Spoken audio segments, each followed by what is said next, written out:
A ver, pensemos en esto por un momento. ¿Cómo se construyen las ideas de una mente brillante? ¿Aparecen de la nada, ya perfectas? ¿O se van armando pieza por pieza, a veces con dudas y cambios? Hoy vamos a tratar de armar el rompecabezas de F.A. Hayek, uno de los economistas más influyentes del siglo XX. Y les adelanto algo, la imagen final quizás no es la que muchos esperan. Y esa es la pregunta del millón, ¿no?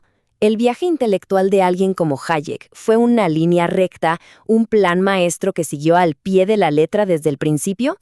¿O fue más bien un camino lleno de curvas, de giros inesperados y hasta de callejones sin salida? La respuesta, créanme, lo cambia todo. Bueno, el centro de todo este debate está en sus trabajos de los años 30. Para algunos, sus ideas siguen una trayectoria súper coherente, una línea perfecta. Pero para otros, como el académico T.W. Hutchison, Hayek dio un giro en U, o sea, un cambio tan pero tan radical que es como si hubiera dos Hayeks, uno antes y otro después. Y aquí es donde la cosa se pone interesante. Por un lado, está la tesis de la continuidad, que nos dice que todo el trabajo de Hayek es parte de un solo y gigantesco proyecto. Y del otro lado, la tesis del cambio, que afirma que hubo una ruptura, un momento clave en que Hayek cambió de dirección por completo. Ok, vamos a meternos primero con el argumento de la continuidad, que tiene como gran defensor al académico Jack Wierner. Para él, la obra de Hayek no es una colección de ideas sueltas, para nada.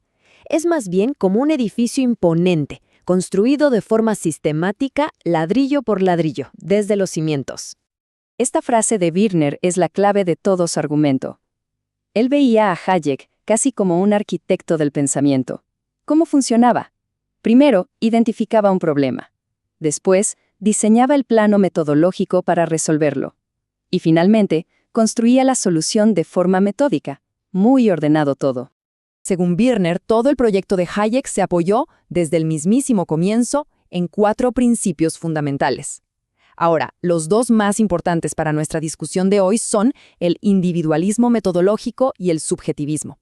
Los otros 2, bueno, eran como parte de su caja de herramientas, pero estos 2 eran el verdadero motor de su investigación.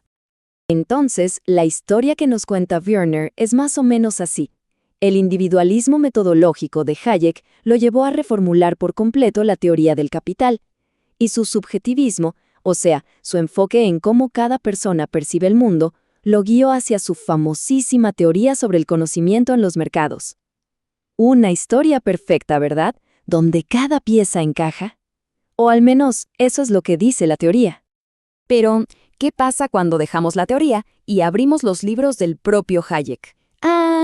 Ahí es donde esta historia tan elegante se da un golpe con la realidad, y ese edificio tan perfecto de la continuidad empieza a mostrar algunas grietas.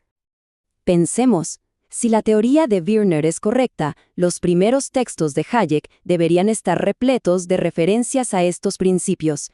Deberían ser la base de su análisis del ciclo económico. Pero la pregunta es, ¿están ahí de verdad? Y acá nos encontramos con el primer gran problema. Cuando uno busca los términos individualismo metodológico o subjetivismo en los trabajos de Hayek de los años 20 y 30, simplemente no están. Es un poco difícil argumentar que eran sus principios rectores si ni siquiera los mencionaba. A ver, paremos un segundo a pensar en esto. El término que supuestamente guió toda su investigación temprana no aparece en sus publicaciones hasta los años 40.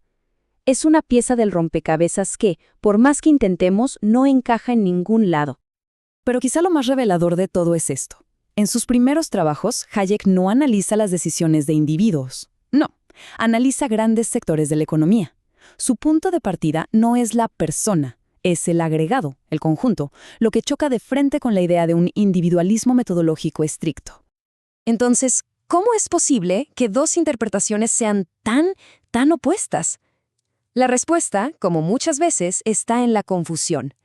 Todo este debate gira en torno al significado de una sola idea, una idea bastante resbaladiza. Esta es la definición de manual. Suena simple, ¿no? Para entender la sociedad, hay que empezar por el individuo. El problema es que, debajo de esta aparente simplicidad, se esconden interpretaciones que no tienen nada que ver una con la otra. Y acá vemos el verdadero nudo del problema.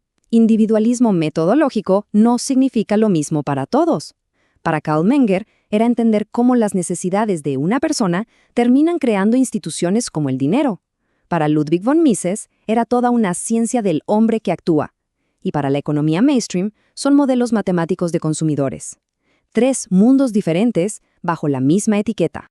Y entonces, ¿qué nos deja todo esto? Este debate sobre Hayek, en el fondo, revela una lección mucho más grande. El peligro de querer meter la compleja evolución del pensamiento de alguien en una caja demasiado simple y ordenada. Forzar la idea de una continuidad perfecta en el pensamiento de Hayek no es solo un error histórico, es que le quita el mérito a su propio viaje de descubrimiento, borrando las dudas, los cambios de rumbo, las partes más interesantes de la historia. Y lo que es peor, nos puede llevar a malinterpretar por completo su legado. Y esta es la gran lección. Una etiqueta como individualista metodológico, usada sin contexto, no nos dice mucho. De hecho, puede ocultar las enormes diferencias que existen entre pensadores. Decir que los austríacos son individualistas metodológicos, así nomás, es una simplificación que al final genera más confusión que claridad. Así que la próxima vez que escuchemos una etiqueta simple para un pensador complejo, sea Hayek o cualquier otro, vale la pena preguntarse, ¿qué detalles cruciales nos estamos perdiendo? ¿Qué parte de la historia real, con todas sus vueltas y contradicciones, se está quedando afuera de la foto? Gracias por acompañarnos en este recorrido.